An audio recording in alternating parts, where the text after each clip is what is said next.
Well, hello there, and welcome to another edition of the Faster Masters Rowing Radio, where having a rowing coach only makes you better. Following a program gives you a true pathway to becoming a confident rower who's respected by your peers.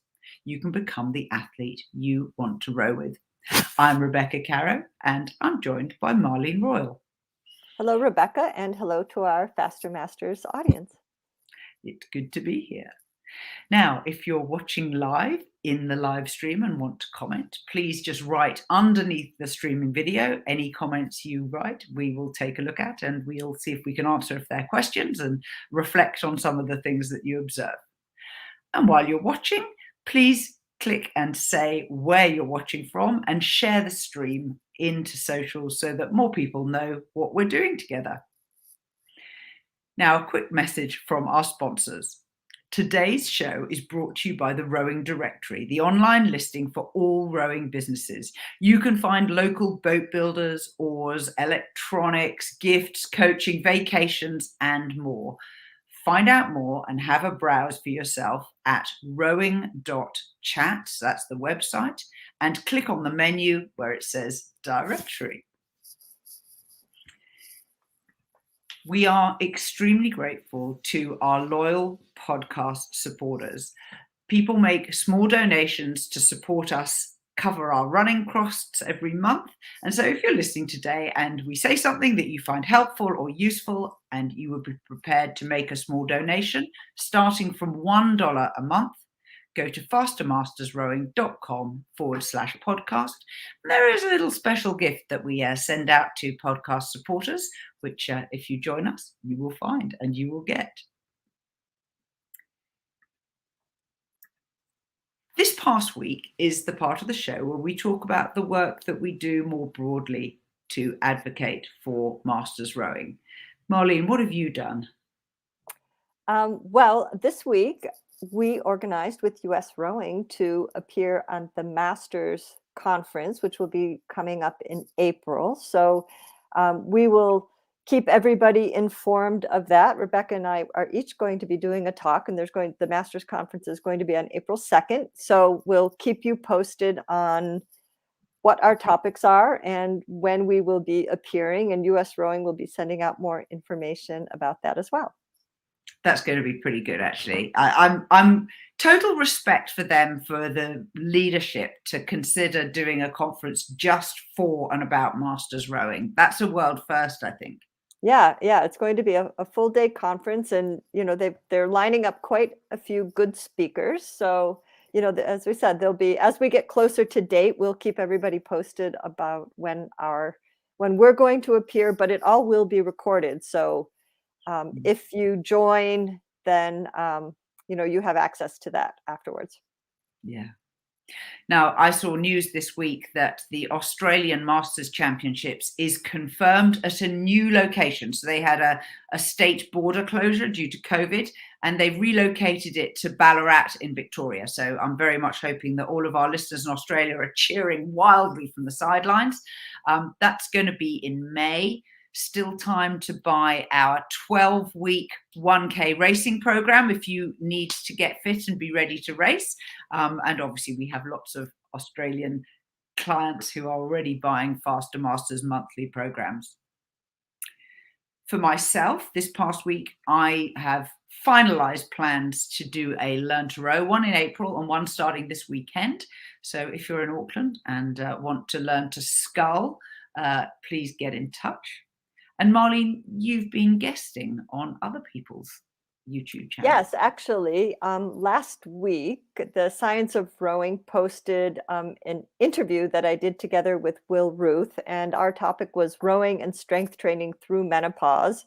And Will talks about one of the research studies that they reviewed for the Science of Rowing, Volume 3, Issue 2, and then we compared my practical applications to strength training with the athletes that we work with, and how we incorporate it, what we emphasize, challenges and successes. So yeah, brilliant, and I look forward to watching that. Now, we're very pleased to welcome for the very first time to the podcast one of our extremely loyal listeners, Jess Di Carlo. Jess, welcome. Thank you. It's good to be here. Tilt your screen a little bit towards you so that your head, that's it. Now we can see you. Yes. Before we go into talking with Jess, I just want to show you my photo. So this is James Taylor at Lake Merritt, which is a lovely rowing facility I happen to have been able to row on outside San Francisco. And what a glorious California sunrise he's shared with us. Now, Jess is joining us for a new regular feature on Faster Masters Rowing Radio, which is Book of the Month. Jess is an avid reader. She's a complete, I think I say this with complete honesty and with love in my heart. You are a rowing geek. You know it all. It took me a while to realize that, but I should have known, because I would go to regattas and take like 2-3 books that I was reading, and I just couldn't get enough. Jess is going to be selecting a book that she enjoys particularly for our listeners to hear about. And she's going to be telling us this month about which book, Jess? It is Perfect Balance by Aquil Abdullah. It is a little old, but yeah, I'm trying to pick things that are either new or otherwise noteworthy. And since it being Black History Month, Aquil is an American rower, and he's still rowing. As a side note, he's working for Hydro, the company that makes the connected rowing machine. And he's working as a software developer in addition to being an athlete and, on-air personality, so to speak, for Hydro. I haven't gotten to try one yet, but anyway, that's a side note. But this book was written in 2001, and he was on the U.S. national team from 99 to 04. The other reason I picked this book is because he was recently, in December, named as one of the stewards for the Henley Royal Regatta for, I guess it's by year. I'm not quite sure how that works, but I'll tell you later.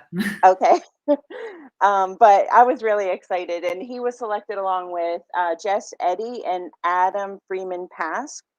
So I guess they have 3 every year, and so he'll be a steward. And so that's exciting, and so all those things together, and plus I love the book. It was a really hard one to find. I love finding the used books because many of them are out of print. And even better if I can find a signed copy. This one was not signed, but I was just happy to find it. So he was on the national team for about 5 years, and he's still very active. He's on the board of a couple different nonprofits. The most famous being I forget the name of it, but I think the U.S. Rowing Foundation, if that's the name of it. Mm-hmm. And then, I can't remember the other names. But yeah, he's very active.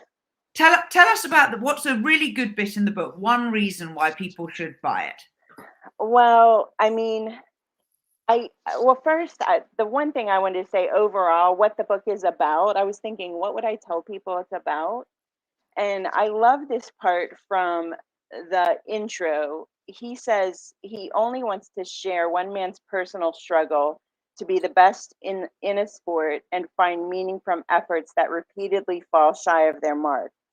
So that gives a little foreshadowing of the events in the book. But I don't know if I want to give this bit away, but he won Henley Diamond Sculls in 2000.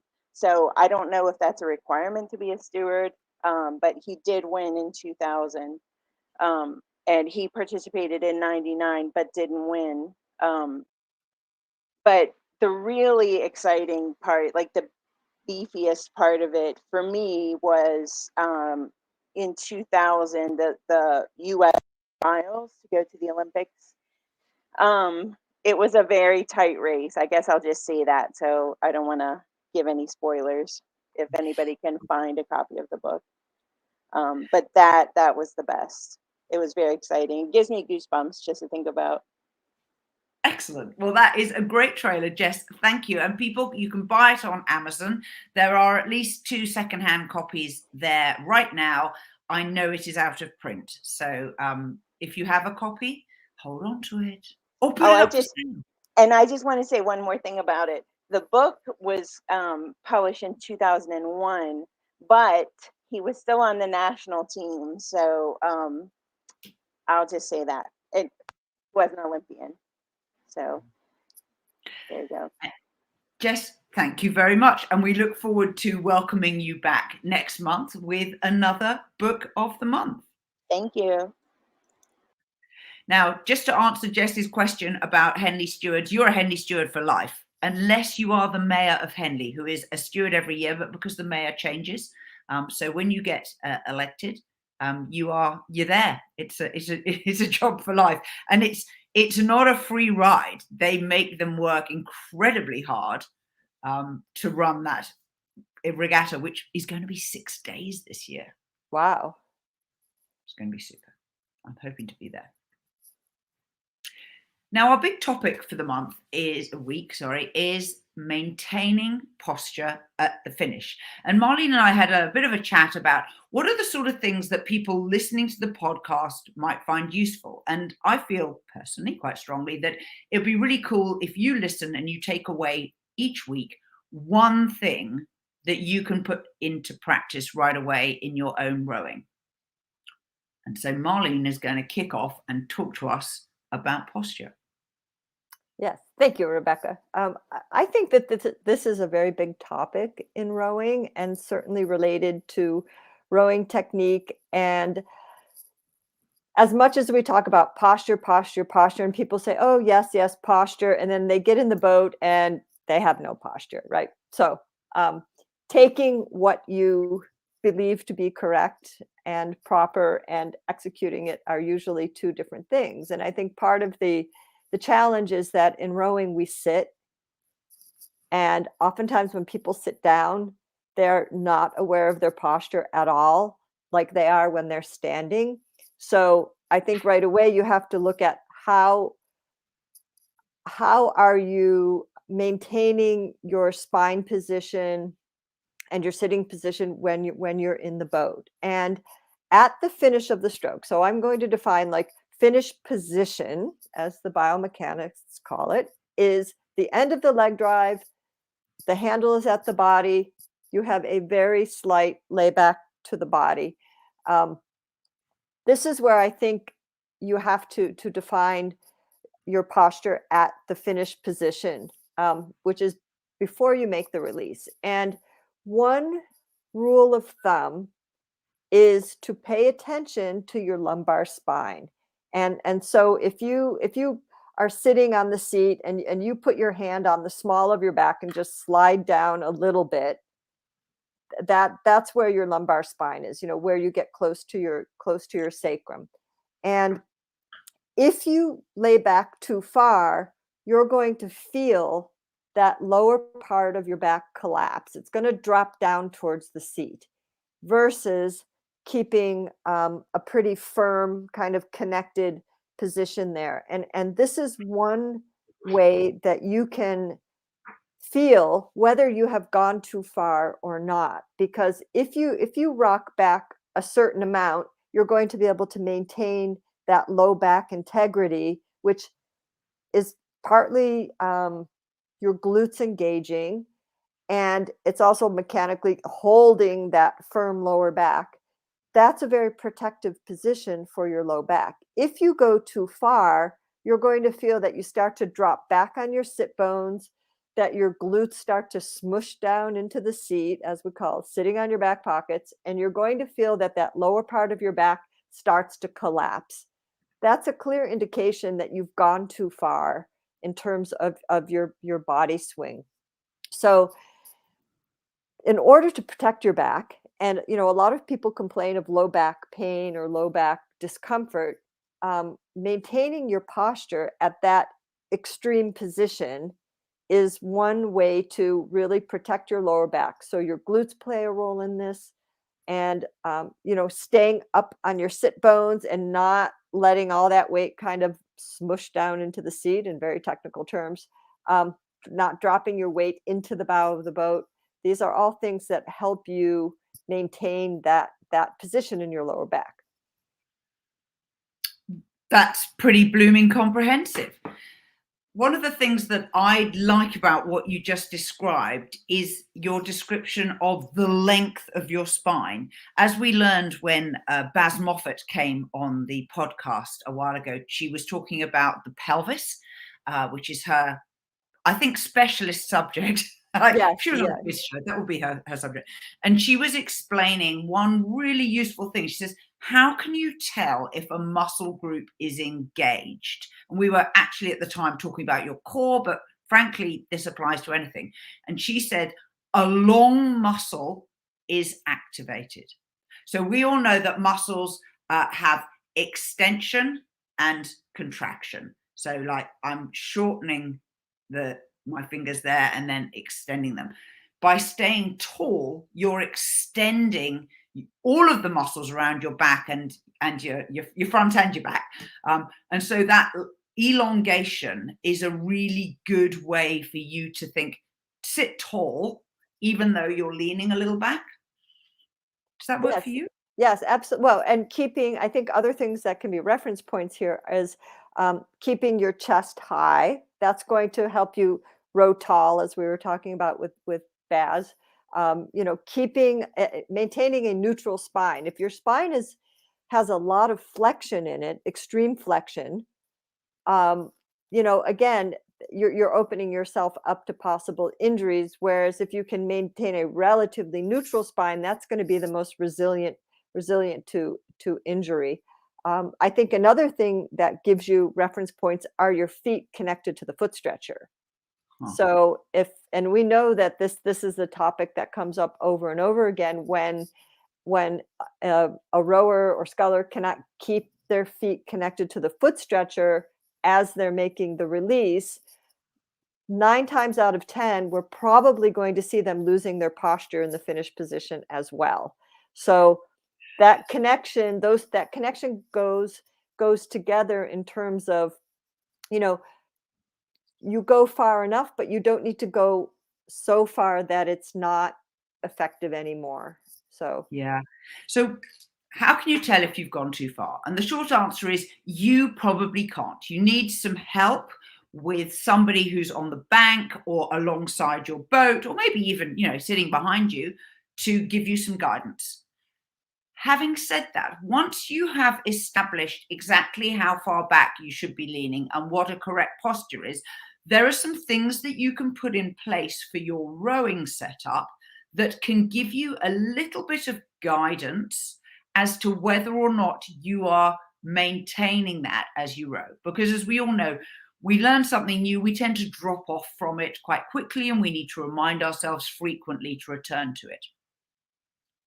What you can do is set up your finish position so that when your back is in the correct backward angle, your oar handle, whether this is sweep or sculling, are brushing your lower ribs at a specific point.